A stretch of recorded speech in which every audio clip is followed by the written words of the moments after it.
Buenas tardes. Buenas tardes y bienvenidos a los viernes del Ateneo. Hoy tenemos el placer de presentar un libro. Este libro para nosotros es especial, pues es el primero que edita el Ateneo. Es un libro de historia en el que la historia de Ocaña y las poblaciones que conforman la llamada Mesa de Ocaña aparecen más o menos reflejadas, cuando la ocasión así lo ha permitido.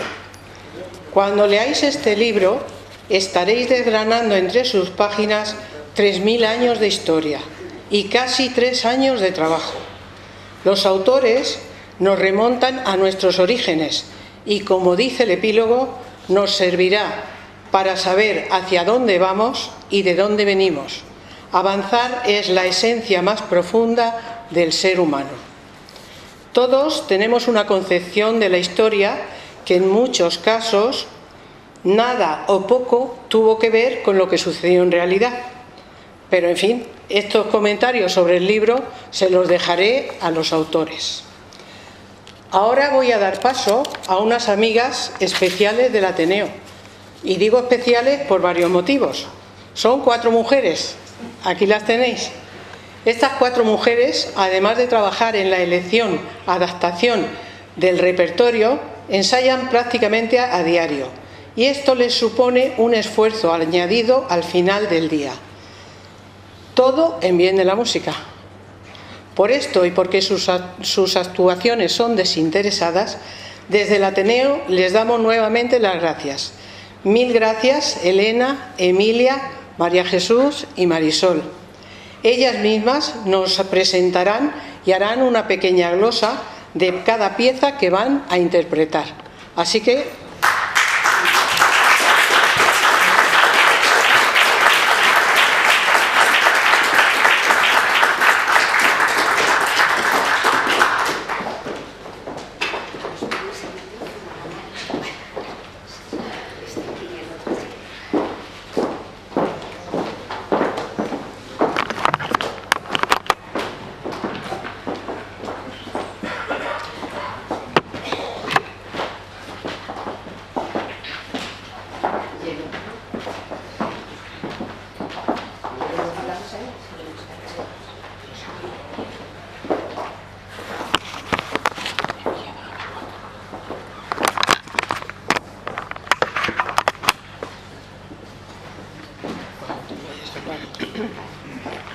cuidado con el café.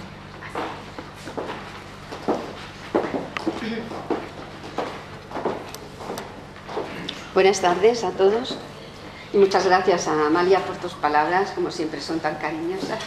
Estamos encantadas. Nuestro repertorio de esta tarde se compone de 4 temas renacentistas y, para cambiar de estilo, hemos incluido otros 2 pertenecientes al siglo XIX. La primera canción se llama Signo. Es una exaltación de la música que fue compuesta en el siglo XVI por Tilman Susato, creador de la primera imprenta musical en Holanda. El texto resumido dice así: con el amor por la belleza, la voz canta melódica alabando la maravillosa música. Estos son nuestros sentimientos que deseamos transmitirles y compartir hoy en nuestra actuación.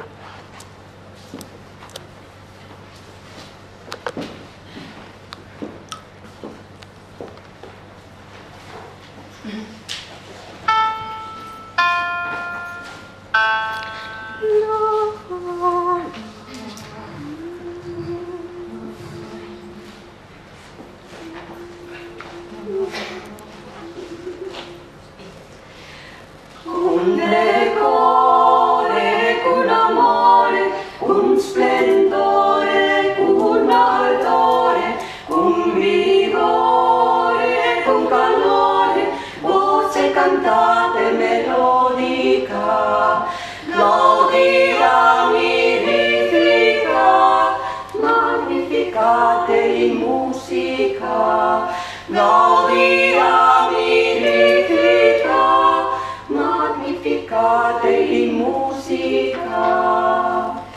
Un decore, un amore, un splendore, un ardore, un vigore,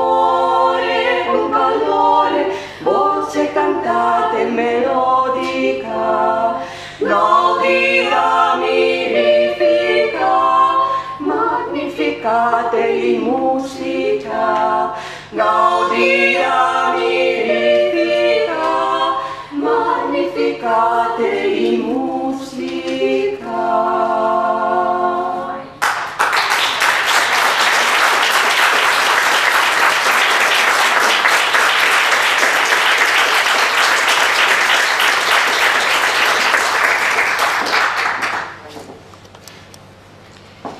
La segunda pieza, Il Ballerine, fue compuesta por Giovanni Giacomo Gastoldi, compositor italiano de finales del Renacimiento y principios del Barroco. Es un madrigal cantado a tres voces, cuyo texto nos habla de la alegría que experimenta el bailarín por danzar con su amada.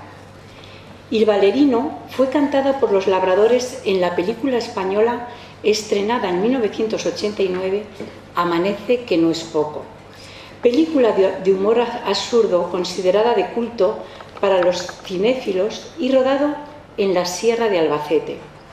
La Junta de Comunidades de Castilla-La Mancha estableció una ruta turística por los lugares donde se rodó.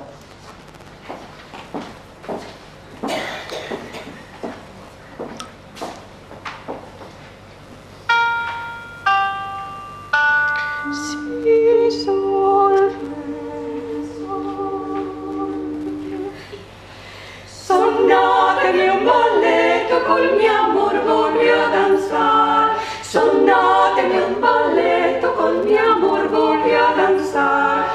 Che io prendo gran piacere nel ballo di viver. Orbia che state fatti cominciare a suonare. Orbia che state fatti cominciare a suonare.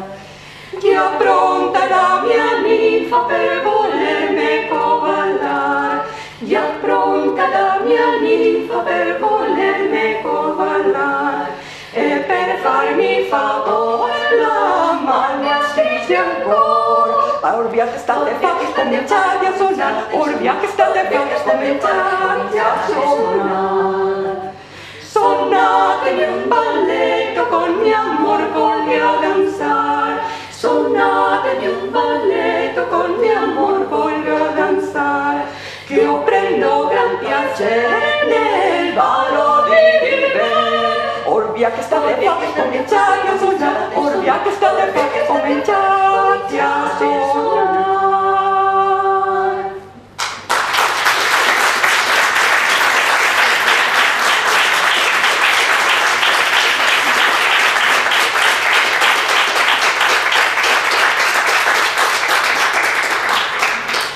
L'Imbagito fue compuesto a tres voces a finales del Renacimiento por Gastoldi.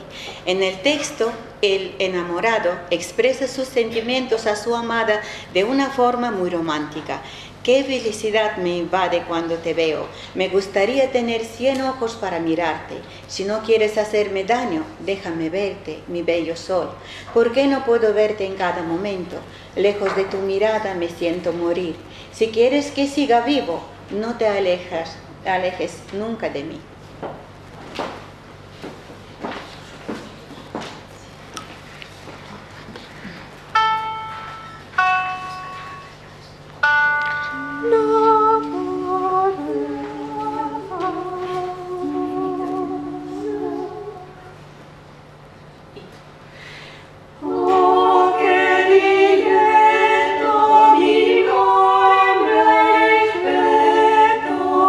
Mentre ti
Prado verde y florido, obra de Francisco Guerrero, uno de los grandes compositores españoles del Renacimiento y de todos los tiempos.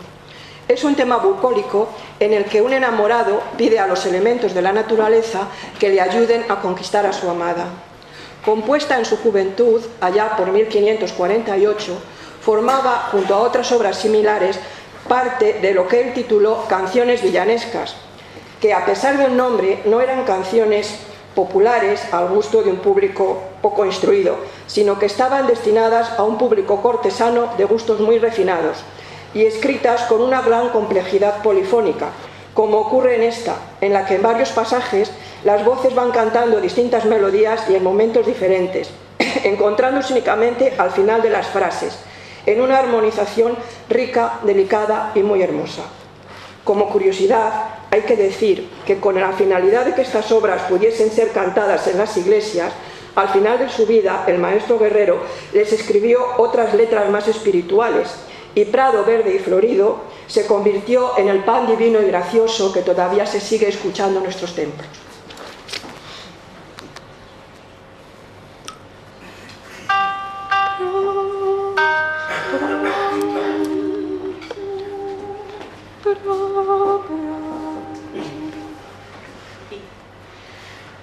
Prado verde y florido,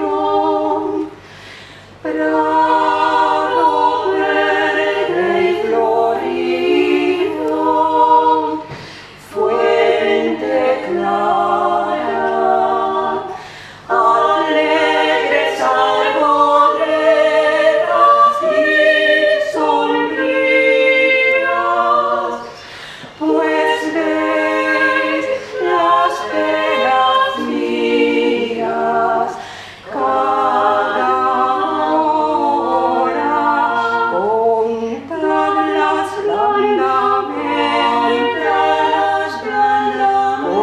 contadlas blandamente a mi pastora, que si conmigo quizás la ablandará vuestra frescura, quizás la ablandará vuestra frescura. El fresco y manso viento, el fresco y manso viento que os alegra, está de mis suspiros inflamado, y pues os ha dañado hasta ahora. Pedid vuestro remedio, pedid vuestro remedio a mi pastora, que si conmigo quizás la ablandará vuestra frescura, quizás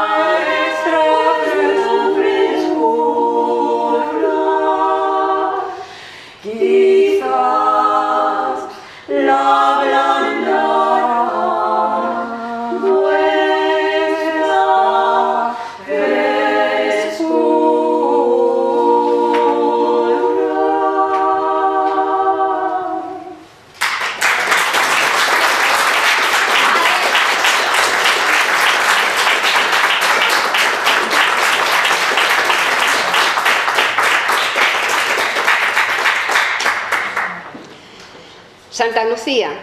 En pleno casco histórico de Nápoles se encuentra la Basílica de Santa María a Mare, que data del siglo IX y que da nombre a esta famosa canción napolitana. En el puerto de esta barriada atracan los barqueros que animan a los turistas a pasear en su barca para disfrutar de la brisa, del reflejo de la luna en el mar y de las maravillosas vistas del Vesubio y de la isla de Capri. El Gran Caruso la cantó por primera vez en el Metropolitan Opera House de New York y después la incluyó siempre como bis en sus actuaciones. A él le siguieron innumerables artistas de gran renombre. La escribió en el siglo XIX Teodoro Cotrao, compositor, periodista y político italiano.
La Barcarola. Jacques Offenbach, de doble nacionalidad alemana y francesa, compuso la ópera basada en los cuentos de Hoffmann, que se estrenó en París en el año 1881. El número más famoso es La Barcarola, que curiosamente fue escrita como canción de los elfos para la ópera Las Hadas del Rin. Mundialmente conocida, ha incursionado en el cine, concretamente en las bandas sonoras de las películas Titanic y La vida es bella.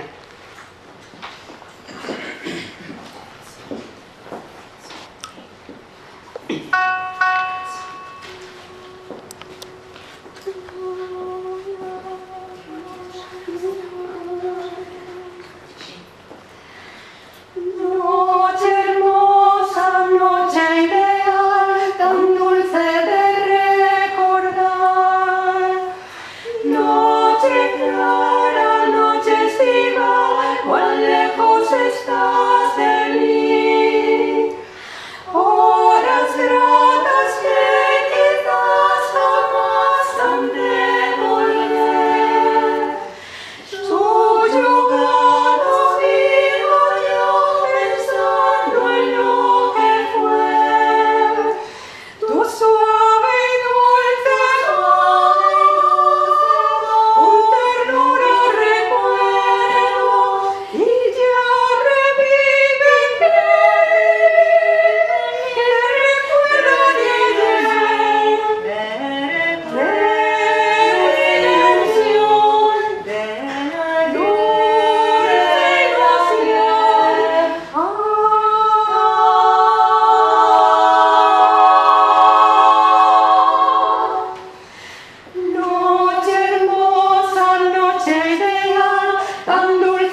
Por ahí está escrito que soy la vicepresidenta del Ateneo, pero como veréis soy la chica de los recados. Bueno, pues ahora nos va a dirigir unas palabras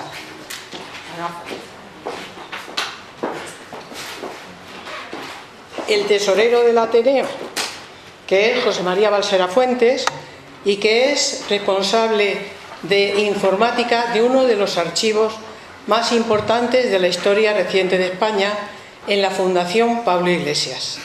Es el tesorero, como os he dicho, con lo cual nos tiene muy controlados. Y pues adelante José María, y que nos va a decir unas palabritas.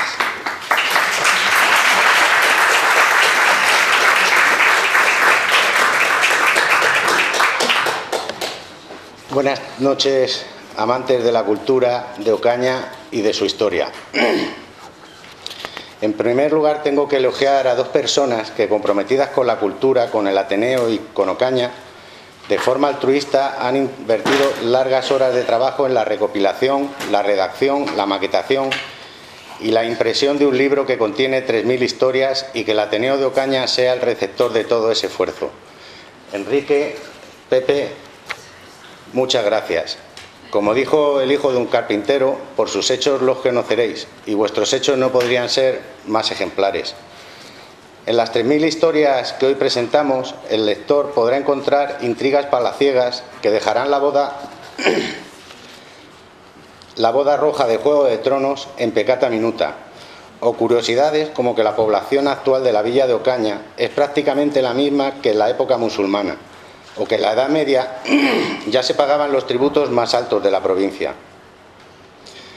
Así que, aunque hoy en día no se le dé a la historia por el público en general la importancia debida, tenemos la obligación de recordarla, y en este libro la didáctica y la pedagogía se ponen al servicio de la historia, pero de forma amena y coloquial, como el que le cuenta algo a un vecino.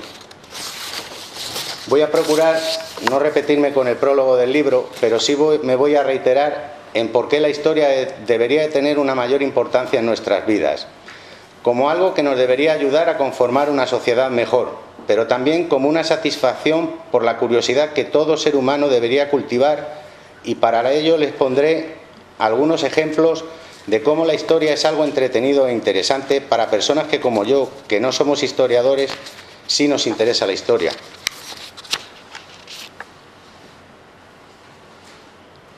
En general, lo que conocemos de la historia son sus batallas, sus tratados, sus reyes, sus validos, sus gobernantes, pero reparamos menos en el contexto y las circunstancias, y es ahí, en esos detalles, donde se comprende mejor al género humano.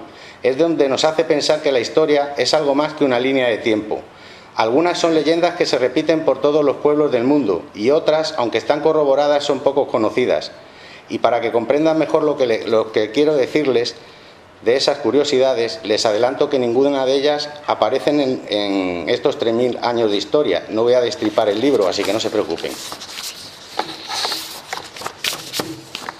Si yo les preguntara cuántos de los presentes saben quién es Churchill, la gran mayoría sabría decir que fue primer ministro británico, que fue uno de los vencedores de la Segunda Guerra Mundial. Pero si les preguntara quién fue Chamberlain, muy pocos sabrían decir que fue el predecesor de Churchill, el que esperó hasta el último minuto negociando con la Alemania nazi para evitar la guerra. Por eso les lanzo la siguiente pregunta. ¿Es justo que tenga mayor reconocimiento en la historia el que venció? ¿No sería más justo que el héroe hubiera sido quien trató hasta la extenuación de evitarla, quien intentó evitar otra guerra? Lo que me lleva a otra faceta que tiene la historia, el hacer juicios sobre los hechos que pasaron. No hay que juzgar la historia, solo conocerla. Los hechos que suceden son fruto de su época. Está claro que hoy en día, gracias a Dios, no entendemos que los conflictos se solventen de forma bélica, cosa que en la antigüedad parece ser evidente. Nosotros mismos hemos tenido debates dentro del Ateneo sobre datos históricos, como la capitalidad de Ocaña durante la Segunda República tras perder el bando republicano la ciudad de Toledo. Eso es lo que el Ateneo de Ocaña pretende cuando decimos que nos vamos a dedicar a promover el estudio, el debate y la difusión de la historia. En otros casos, como el feminismo, tan traído y llevado últimamente, como todas las reclamaciones de derechos, fue algo no organizado de forma formal como se entiende ahora. Una de las primeras formas de protesta por la desigualdad la llevaron a cabo un grupo de mujeres intelectuales, en su gran mayoría conocidas como las sin sombrero, que comenzaron a reclamar su derecho a ser iguales con el simple gesto de no llevar sombrero en público. Otras, como Concepción Arenal, abogada y escritora, y más conocida como la visitadora de cárceles, porque se dedicó a reclamar mejoras para las presas en las cárceles que hasta entonces se encontraban en situaciones inhumanas, y que más tarde contribuyó a reformar el sistema penitenciario en España, o la más conocida, Clara Campoamor, por ser la impulsora de lograr el derecho al voto de la mujer, lo que conlleva también muchos detalles curiosos que por llevar mucho tiempo no voy a detallar, pero si les interesa les recomiendo que investiguen. Además, hay detalles, equivocados o no, de la historia que conforman la idea del mundo que tenemos, como que en la prehistoria la mujer no cazaba. Más difícil será desentrañar el porqué, si es algo a lo que hemos llegado por azar o si por el contrario alguien tenía algún interés especial en que lo creyéramos. Lo cierto es que desde el Paleolítico hasta la Edad de los Metales, las mujeres no solo realizaban tareas de reproducción y manutención, a las que tradicionalmente se las ha vinculado, sino que participaban también en los trabajos fuera del ámbito doméstico. El objetivo era el mismo, la supervivencia. A la hora de asegurar la subsistencia, todo el grupo colaboraba. Otra curiosidad más de la prehistoria: si les preguntara a los presentes que a qué especie pertenecemos, el 99,9% diría completamente convencido Homo sapiens. Pero lo cierto es que los europeos somos mestizos desde hace 100.000 años, cuando se produjo el cruce entre sapiens y neandertal, al igual que le sucede a los asiáticos, que son el resultado del cruce entre sapiens y denisovanos, ya que en aquella época sí convivían mínimo 3 especies de homínidos inteligentes distintas, así que la conclusión a la que llego es que el cruce de especies distintas no condujo al apocalipsis. Por último, les contaré el caso más antiguo conocido de especulación urbanística. El duque de Lerma fue quien orquestó el traslado de la capitalidad de España a Valladolid y efectuó una magistral operación inmobiliaria. El enriquecimiento fue doble. Por un lado, antes del traslado, compró terrenos en Valladolid a un precio irrisorio que aumentaron su valor exponencialmente tras el traslado. Y por otro, cuando Valladolid ya era capital, compró nuevas tierras en Madrid, aprovechando la caída de precios. Cuando la capitalidad volvió a Madrid, en 1606, el duque había hecho un negocio redondo. Por eso está en nuestras manos que para las siguientes generaciones el futuro sea mejor que nuestro pasado. Canta Diego el Cigala: si las cosas que uno quiere se pudieran alcanzar. Y gracias a ese anhelo de los seres humanos, desde el origen de los tiempos, hemos conseguido llegar como especie hasta nuestros días, con todos los avances tecnológicos, sociales y vitales. Ahora dicen expertos en diversos ámbitos que en 30 años se perderán la mitad de los puestos de trabajo porque serán sustituidos por máquinas, con lo que ello acarrearía desempleo, pobreza, etc. Pero no es la primera vez que se vaticina. En resumen, la historia nos debe hacer llegar a la conclusión de que si no hay cambio no se avanza, pero el cambio no quiere decir que tenga que cambiar sus mitos, no quiere decir que tengan que cambiar sus tradiciones, porque esas cosas son sus señas de identidad, pero sí debemos cambiar de actitud. En la historia que a continuación leerán, tienen ejemplos de cómo cuando la mesa de Ocaña se ha abierto, ha conseguido que todas sus gentes vivieran con prosperidad. Los mejores guantes de Europa se fabricaban en Ocaña, si va a ser ejemplo. Dice el dicho que la mente es como un paracaídas, si no se abre no sirve de nada. Abramos la mente. Lo distinto, lo diferente no tiene por qué ser malo. Si alguien de fuera en la antigüedad no nos hubiera enseñado que mezclar unos metales en lugar de otros, no se hubiera avanzado. El miedo al cambio siempre ha estado presente en la sociedad a través de los siglos y solo sirve para anular el sentido común. Solo aquellos que han apostado por cambiar han progresado y a su vez han afianzado la esencia que los distinguía del resto. Otra conclusión que extraigo de la historia es que la sociedad humana siempre se ha movido por dos cosas: el miedo y la esperanza. Cuando lo hemos hecho por miedo, hemos escrito los pasajes más oscuros de nuestra historia, Y eso lo resume muy bien una frase que le dice el maestro Yoda al pequeño Anakin Skywalker en una de las películas de la Guerra de las Galaxias. El miedo es el camino hacia el lado oscuro. El miedo lleva a la ira lleva al odio y el odio lleva al sufrimiento. Por el contrario, cuando como especie hemos puesto esperanza en nuestro futuro, desgraciadamente siempre en periodo de entreguerras, hemos conseguido grandes logros sociales y tecnológicos. Así que, como no podría ser de otra forma, solo puedo rendir homenaje a todos aquellos que buscaron sinceramente la paz y el progreso de la humanidad, especialmente a los vecinos de la Mesa de Ocaña, y en particular a Enrique y a Pepe, que con su granito de arena, al hacer un libro de historia, contribuyen a fomentar el entendimiento en contraposición al enfrentamiento. Y para despedirme, como es costumbre en mí, y siendo el 80 aniversario de su muerte, citaré 2 versos de Antonio Machado que tienen mucho que ver con lo último que les he narrado, y si me permiten que beba un poco de agua.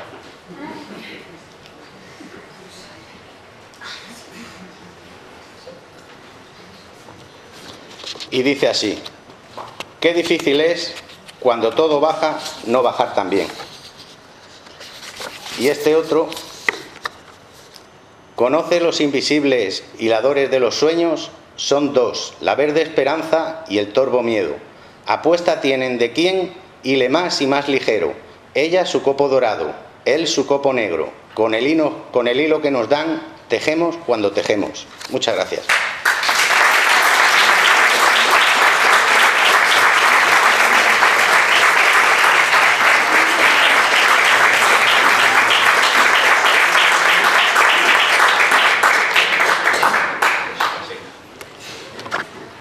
Bueno, pues ahora ya le va a tocar a Pepe Rubiales, a José Rubiales Arias, presentarnos su parte del libro. José Rubiales Arias, os voy a hacer una pequeñita semblanza de su historia. Es licenciado en Historia, especializado en Prehistoria por la Universidad Complutense de Madrid, especialista en artes gráficas, escritor con varias obras y fundador de la revista El Perfil de Ocaña. También es coautor del libro 3000 años de historia, y él mismo nos presentará un vídeo recopilatorio que luego veréis sobre, que además es que lo ha montado él todo y os va a interesar. Es la historia de España. Adelante, Pepe.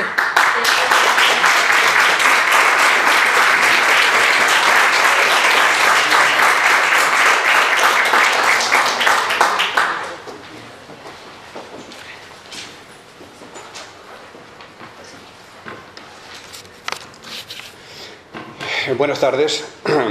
Mis primeras palabras deben ser de gratitud hacia el Ateneo de Ocaña por el esfuerzo empeñado en la realización del libro que esta tarde presentamos y que significa para esa asociación cultural el primero de una lista que esperamos sea larga e interesante. Naturalmente que otro agradecimiento va hacia sus mercedes, que nos hacen el honor de acompañarnos, sean habitantes del terruño ocañense, sean venidos de lejanas tierras, que hacia todos se extiende mi saludo y gratitud. Comienzo apoyándome, cosa que suelo hacer harto frecuentemente, en las palabras de mi amigo Cervantes, don Miguel para más señas, que en este caso vienen pintiparadas y que son del capítulo 43 de su segunda parte. Todo el capítulo, que aconsejo leer reposadamente, daría para excesivo tiempo, y no quiero ocuparlo en demasía, pues el que más y el que menos querrá llegar a cenar a su casa a una hora prudente, por lo que, de entre los consejos segundos que dio don Quijote a Sancho Panza, cuando iba a ser gobernador de la ínsula Barataria, extraigo algunos fragmentos. Anda despacio, habla con reposo, pero no de manera que parezca que te escuchas a ti mismo, que toda afectación es mala. Y sigue. También, Sancho, no has de mezclar en tus pláticas la muchedumbre de refranes que sueles, que, puesto que los refranes son sentencias breves, muchas veces los traes tan por los cabellos que más parecen disparates que sentencias. A lo que contesta Sancho: eso Dios lo puede remediar, porque sé más refranes que un libro, y viénenseme tantos a la boca cuando hablo, que riñen por salir unos con otros, pero la lengua va arrojando los primeros que encuentra, aunque no vengan a pelo. Don Quijote sigue dándole más consejos, a lo que Sancho replica: bien veo que todo cuanto vuestra merced me ha dicho son cosas buenas, santas y provechosas, pero ¿de qué han de servirme si de ninguna me acuerdo? Y así será menester que se me den por escrito, que puesto que no sé leer ni escribir, yo se los daré a mi confesor para que me los encaje y recapacite cuando fuera menester. Don Quijote, cargado de paciencia, le dice: has de saber, oh Sancho, que no saber un hombre leer es gran falta, y es la que llevas contigo, y así querría que aprendieses a firmar siquiera. Pero el orgullo le puede a Sancho más y le contesta: bien sé firmar mi nombre, que cuando fui brioste en mi lugar, aprendí a hacer unas letras como de marca de fardo que dicen que decía mi nombre. Don Quijote, tras otra serie de consejos ya más calmado, termina: dejemos esto aquí, Sancho, con esto salgo de mi obligación y de mi promesa. Dios te guíe, Sancho, y te gobierne en tu gobierno, y a mí me saque del escrúpulo que me queda, que has de dar con toda la ínsula patas arriba, cosa que pudiera yo excusar con descubrir al duque quién eres, diciéndole que toda esa gordura y esa personilla que tienes no es otra cosa que un costal lleno de refranes y de malicias. Pues nosotros no somos un costal lleno de malicias, ni mucho menos de refranes, pero nos da por escribir, por pensar, cosa que hacemos con harta frecuencia, y por ello se nos llenó el magín de hechos históricos y de datos de nuestra historia, y todo ello se fue plasmando en negro sobre blanco. Después vendrían días de adaptar, corregir, añadir, borrar, de buscar datos, y todo lo que ello es lo que ve la luz, lo que podríamos llamar un prontuario sobre la historia de España, pero enfocado desde nuestro solar patrio, desde Ocaña. Es por ello que ocasionalmente aparecen Ocaña y su comarca como centro neurálgico y piedra clave de acontecimientos varios. Es verdad que la importancia histórica de nuestra villa es indiscutible, pero no es menos verdad que a veces nos creemos el ombligo del mundo y solo hay que salir un poquito para comprobar que la Tierra es redonda.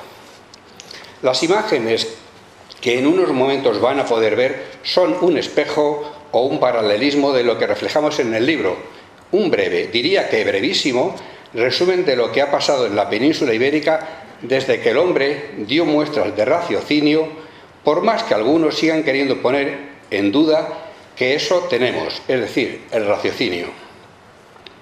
Primero fueron 40 minutos del documental y nos pareció largo, dadas las varias intervenciones de esta noche, y al final, quitando de acá, esquilando por allá y jugando con otras imágenes de acullá, lo hemos dejado en 20 minutitos que espero y deseo les entretengan y dejen poso en sus tranquilas entendederas de lo que hemos intentado transmitir. Acción, cámara.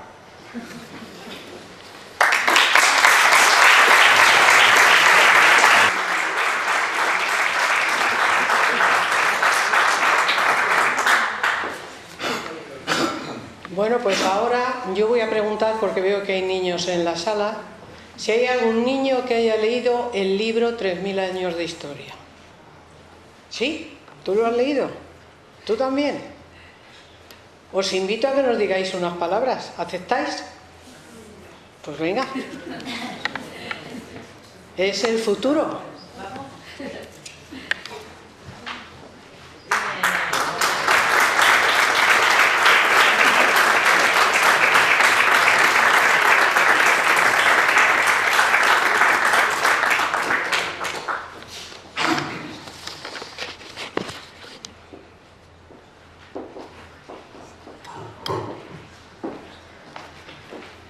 Hola, buenas tardes a todos.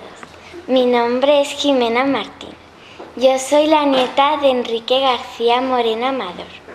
En primer lugar, quiero dar las gracias a Quique y a Pepe por dejarme presentar este libro.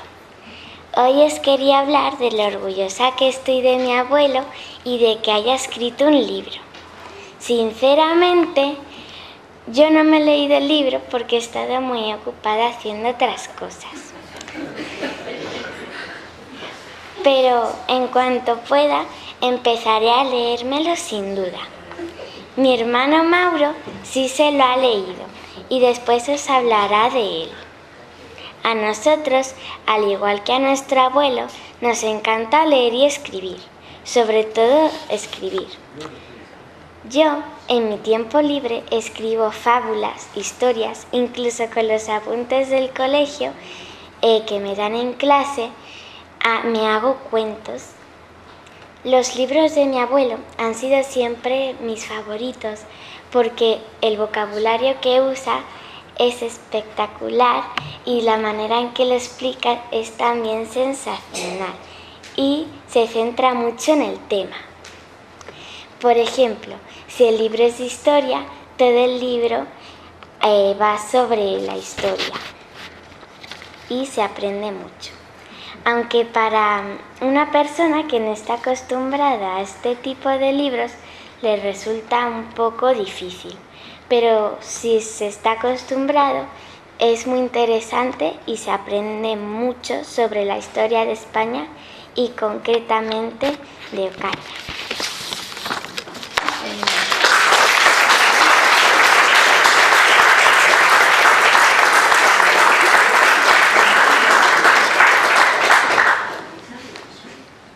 Bienvenidos a todos. Buenas tardes. Yo soy Mauro Martín García Moreno, el nieto de Enrique García Moreno Amador, conocido por mí como Quique. He venido aquí para presentar el libro de mi abuelo, que me terminé de leer la semana pasada. Mi función es explicaros por qué debéis comprar el libro, por qué lo recomendaría, qué es lo que más me ha gustado y os voy a explicar de qué va el libro, pero muy por encima para no hacer spoiler. Debéis comprar el libro, aparte de porque es de mi abuelo y de Pepe, porque os ayudará a refrescaros la memoria de las cosas que estudiasteis cuando erais pequeños sobre la historia de España. Pero no es un libro tradicional al contener en él anécdotas e historias que sucedieron en la época. Lo recomendaría por eso mismo, porque no es como los demás libros de historia. Este es un libro de historias. Como su propio nombre indica, 3000 años de historias. Este tipo de libro es más entretenido. También lo recomendaría porque se lo pueden leer adultos y jóvenes y ambos aprenderán muchísimo. Lo puedo demostrar por experiencia propia porque me lo terminé de leer la semana pasada y el lunes de esta semana hice en mi colegio una prueba inicial del tema de historia. Y una de las preguntas era cuáles son los pueblos que han vivido en la península ibérica. Y yo, gracias al libro, puse muchos pueblos que aún ni siquiera habíamos estudiado, como los reinos taifas, los cartesios, los visigodos, etc. Y al decírselo a mi profesor, don Roberto, me preguntó que cómo sabía yo todo esto. Y le dije que era por el libro de mi abuelo, que me lo acababa de terminar unos días antes. Lo que más me ha gustado es el vocabulario que utiliza, porque es muy extenso y aunque sea un poco difícil para niños de mi edad, lo puedo entender. No repite muchas veces las palabras muy seguidas y las palabras que usa son bastante complicadas, lo que demuestra que los autores han leído mucho en su vida y que han escrito también mucho. Por ejemplo, mi abuelo era profesor de literatura y Pepe ha publicado muchos libros en la imprenta. Ahora vamos a la parte de qué va, siempre muy por encima para no hacer spoilers. En el libro te cuenta todos los pueblos que vivieron en algún momento en la península y que se instalaron en Ocaña. También te cuenta los reyes que hubo en España y la influencia de cada rey en Ocaña. Además, te cuenta las guerras y las conquistas y las consecuencias que tuvieron que sufrir en Ocaña por culpa de ellas. Por otra parte, cuenta anécdotas que ocurrieron en Ocaña y la evolución de la economía, de la política, de la sociedad, etc. en Ocaña y pueblos cercanos. Y hasta aquí mi intervención. Espero que os haya gustado. Muchas gracias por vuestra atención y por venir a ver la presentación del libro de mi abuelo. Nos encantaría que lo comprarais y si lo compráis, esperamos que os divirtáis leyéndolo. Os aseguro que merece la pena comprarlo y que aprenderéis un montón. Aprenderéis sobre la historia de nuestro país, que es muy importante, y también aprenderéis muchísimo vocabulario, ya que en el libro hay un montón de palabras distintas para no repetirlas muchas veces. Os aseguro que os ayudará a tener un vocabulario más extenso a la hora de hablar o escribir. A mí me ha servido. Hasta pronto y que pasen una buena tarde.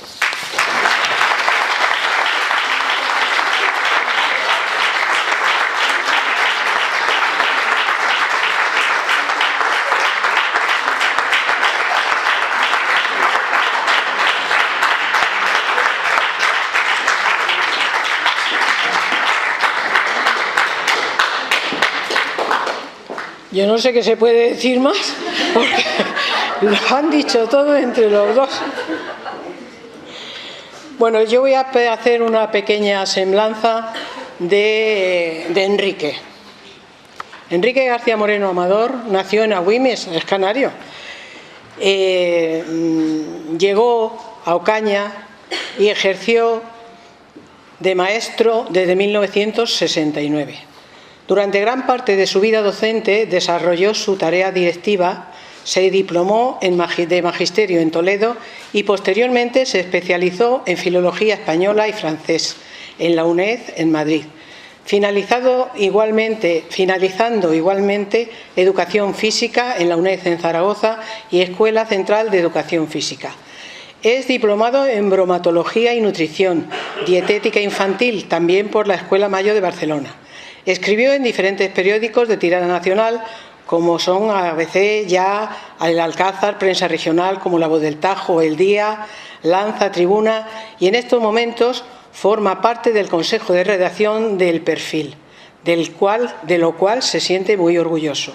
Colaboró en las revistas como Tres Ejércitos, Mundo Farmacéutico, Castilla-La Mancha, etc. Fue director de la revista AMPE durante años. Obtuvo diferentes premios literarios, el último en Minas de Santa Quiteria, en Albacete, y mérito a la labor periodística otorgada por La Voz del Tajo. Tiene publicados varios libros de gastronomía, leyenda, novela histórica, novela costumbrista, poemas, libros de humor, en fin, este hombre no tiene fin. Él dice y presume y dice que de lo que está más orgulloso es su verdadero premio el ser el presidente del Ateneo de Ocaña. Así que ahora ya, Enrique, te toca decirnos algo. Muchas gracias.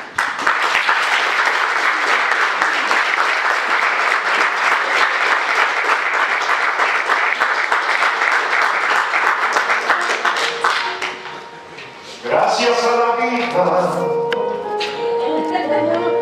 que me ha dado tanto, me dio dos luceros que cuando los abro perfecto distingo lo negro del blanco, y en el alto cielo su fondo estrellado, y en las multitudes la mujer que va. Gracias a la vida que me ha dado tanto.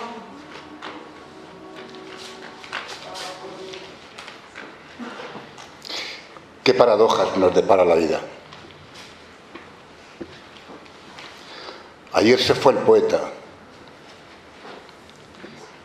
que vivió para cantarle y darle gracias a la vida por haberle dado tanto. Al mismo tiempo, María José renegaba de la vida porque solo la dejó llanto. La mujer que suplicó a la muerte porque no quería que la vida la siguiera castigando tanto. Son las paradojas de la risa y el llanto. Es la vida que al final se va, dando paso a la muerte, acallando risas, prodigando llantos.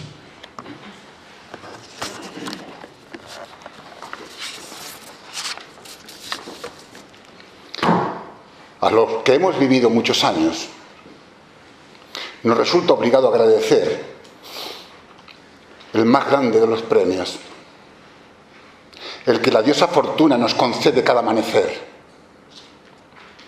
Y puestos a mostrarnos agradecidos, permítanme agradecer al destino la posibilidad de compartir estos momentos con esta pandilla de locos que conforman el Ateneo.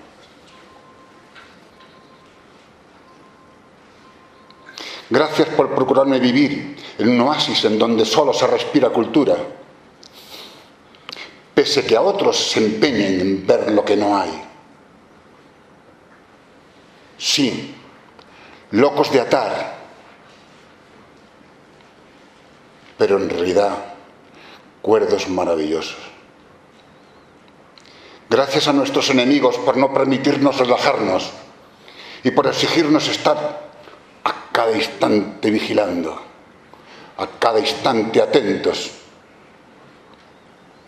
Gracias a los que hoy se han puesto de viaje para ofrecernos su cálida compañía y han alterado su agenda.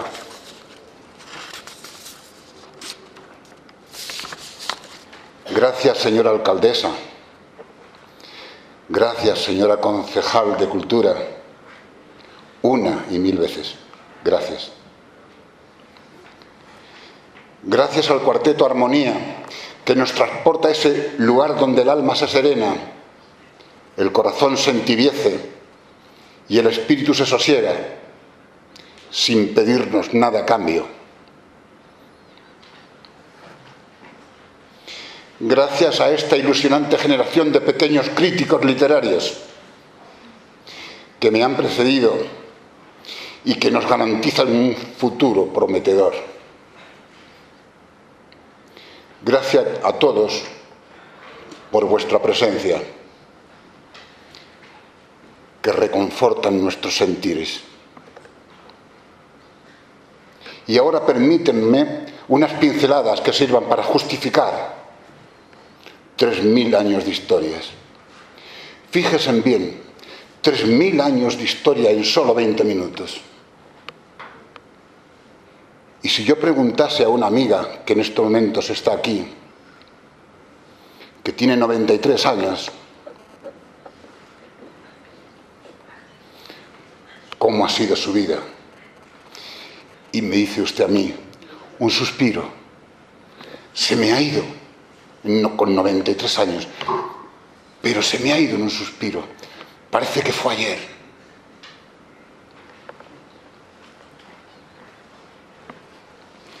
En la historia de la humanidad se han dado 1000 ejemplos en los que los ciudadanos, lejos de asumir su historia, destruyeron sus orígenes. Ciudadanos empeñados, como muy bien ha expuesto José María Balsera, en adulterar la historia.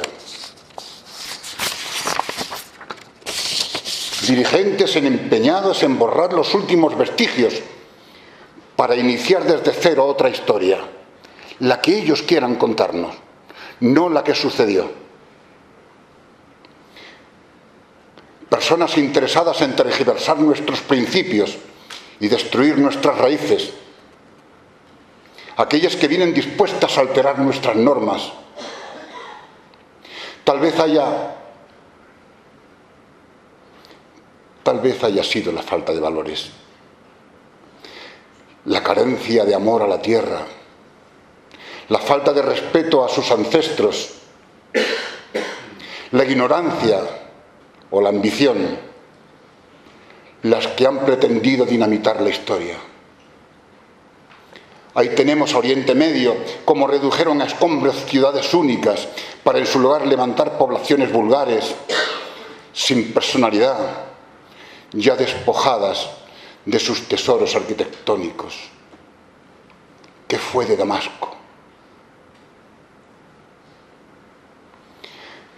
Pero no hacen falta piquetas ni acciones bélicas para destruir los tesoros que otras civilizaciones nos dejaron. Ya en nuestro ámbito hemos intentado comprender las razones en las que se apoyaron las sucesivas autoridades educativas para relegar a la historia como asignatura a una asignatura de menor consideración. Solo nos falta analizar las últimas leyes educativas para darnos cuenta del trato que se le ha dado a la historia. En los currículos de enseñanza primaria, secundaria y bachillerato, casi la desaparición. Observamos cómo asignaturas consideradas como básicas y esenciales por la formación de los individuos desaparecieron. Latín, griego, moral, educación en valores, filosofía, ética. ¿Recuerdan? Historia, geografía, ciencias naturales, fisiología e higiene, agricultura, urbanidad. ¿Recuerdan? Mas de pronto todas ellas dieron como resultado un híbrido formativo. Todas ellas se unieron para dar paso a conocimiento del medio.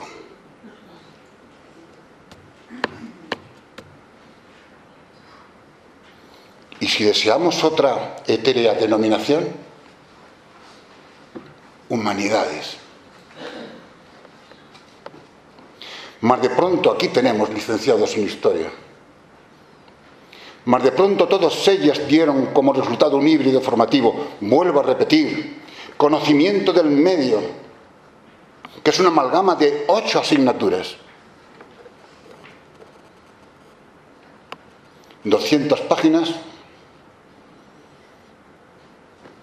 25 páginas por asignatura, un curso. Nosotros, con la edición de 3000 años de historias, hemos querido ofrecer un prontuario que sirviera del recordatorio de todo aquello que aprendimos hace muchos años. No vamos a tener la osadía ni resultar tan pretenciosos de hacerles creer que este libro es una obra que nuestras prestigiosas investigaciones nos han llegado a descubrir grandes maravillas. No hemos descubierto nada. La historia estaba allí. 3000 años de historias ha sido concebida como una obra eminentemente didáctica. Tratamos de mostrarles de una manera esquematizada y rigurosa lo que la Piqueta no permitió mostrar a los actuales ciudadanos menores de 16 años. Tengo un nieto que tiene 16 años, está aquí.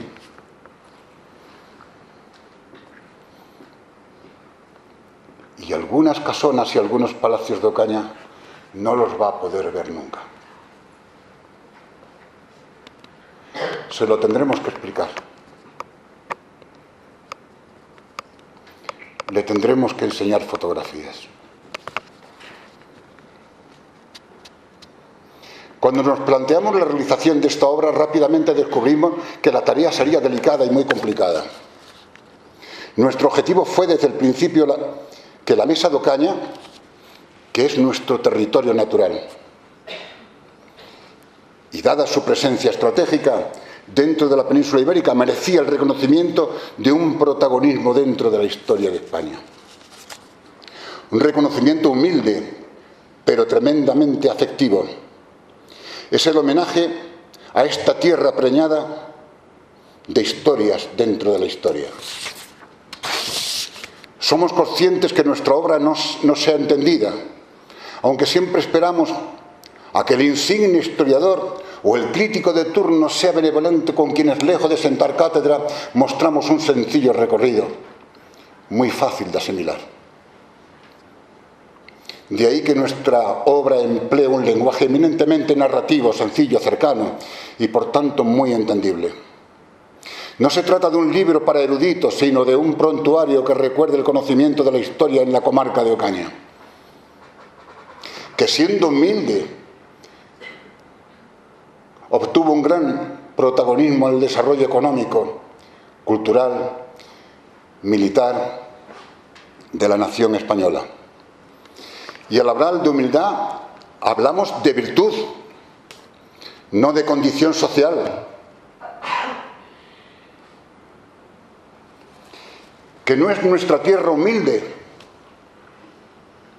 que de señoríos está bien servida. Ahí es nada la hidalguía de sus habitantes. Tratando de ser los más rigurosos posible,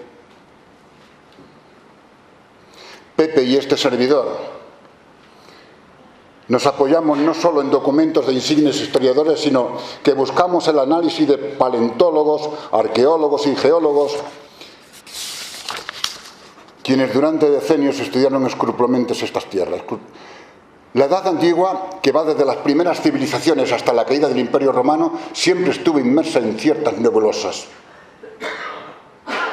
Así que hemos tratado de ser lo más escrupulosos en el tratamiento del hecho histórico, aunque nos mantengamos muy respetuosos con los historiadores más estrictos. Historiadores que siempre se mostraron cautelosos a la hora de exponer sus argumentos.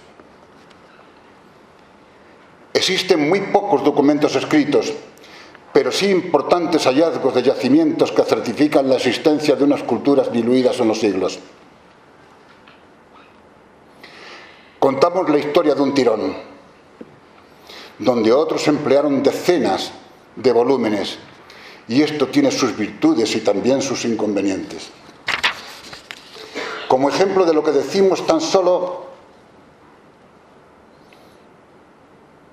dos figuras vamos a relatar: Fernando e Isabel, los reyes católicos.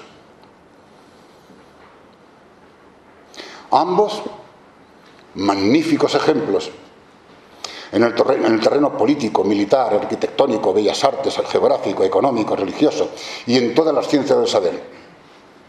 ¿Saben cuántos libros se han escrito de Fernando y de Isabel? 169 libros. ¿Saben cuántas películas? 84. Y no entramos en la multitud de adaptaciones musicales que ambos personajes, y nosotros tenemos la osadía de escribir unas cuantas páginas. Perdónennos. Hemos bebido de todas las fuentes que hemos encontrado en archivos y bibliotecas y no hemos desechado ninguna, permitiendo al lector elegir la que mejor le parezca a través de su propia intuición. Escoger una línea despreciando las demás es algo que nosotros no nos podemos permitir. Sería tanto como dirigir el conocimiento, encauzar las ideas y manipular la razón, afirmando o negando algo para lo que nosotros no estamos capacitados. Hemos transitado con cierto sigilo por acontecimientos más propios de leyendas que de historias, siendo conscientes de los posibles errores en los que sin duda pudimos haber incurrido. La historia en demasiadas ocasiones se apoya en la épica, la epopeya, el romance, y Pepe y yo sucumbimos a ese tipo de historia. Porque nos atraen, porque nos gustan. No queremos insinuar que hayamos renunciado al rigor, muy al contrario. Nos hemos exigido un manual serio, un prontuario conciso y una secuenciación precisa. 3000 años de historia representa el homenaje que el Ateneo de Ocaña quiere dedicar a esta tierra que casi todos amamos y de la que nos sentimos orgullosos. Aquí sí, la palabra orgullo cabe. Se puede tener más orgullo que estar orgullosos de la tierra donde uno nació. Si nos parásemos a observar el comportamiento de todos y cada uno de los 15 pueblos que conforman la Mesa de Ocaña, a través de la historia veríamos que todos ellos se han hecho acreedores al dicho: la tierra donde nadie es forastero. Por todo ello, el Ateneo de Ocaña hoy se acomoda en esta mesa para compartir con todos ustedes nuestras más encendidas emociones. Por todo ello, terminamos como empezamos. Gracias a todos ustedes por su asistencia.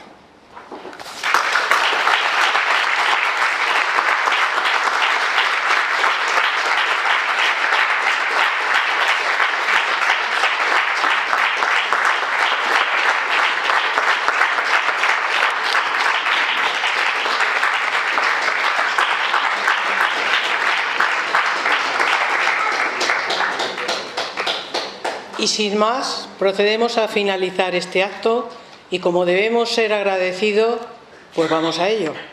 En primer lugar, nuestro agradecimiento al Ayuntamiento de Ocaña, en la persona de su alcaldesa, Remedios Gordo, por el interés que muestra hacia el Ateneo y por su asistencia. Muchas gracias también a Arantxa. También agradecer a los responsables municipales de otras localidades que han tenido la deferencia de acompañarnos y que se han mostrado interesados en nuestros actos. Muchas gracias. Agradecimiento a la Junta de Comunidades por el envío de libros para el Fondo del Ateneo y, cómo no, a la excelentísima Diputación Provincial de Toledo, cuyo presidente personalmente nos envió el libro sobre la Sierra de San Vicente, que en la entrada habéis recogido. El envío era para haceros un regalo. Y nada más. Esto se termina. Buenas noches, hasta otro día y muchas gracias.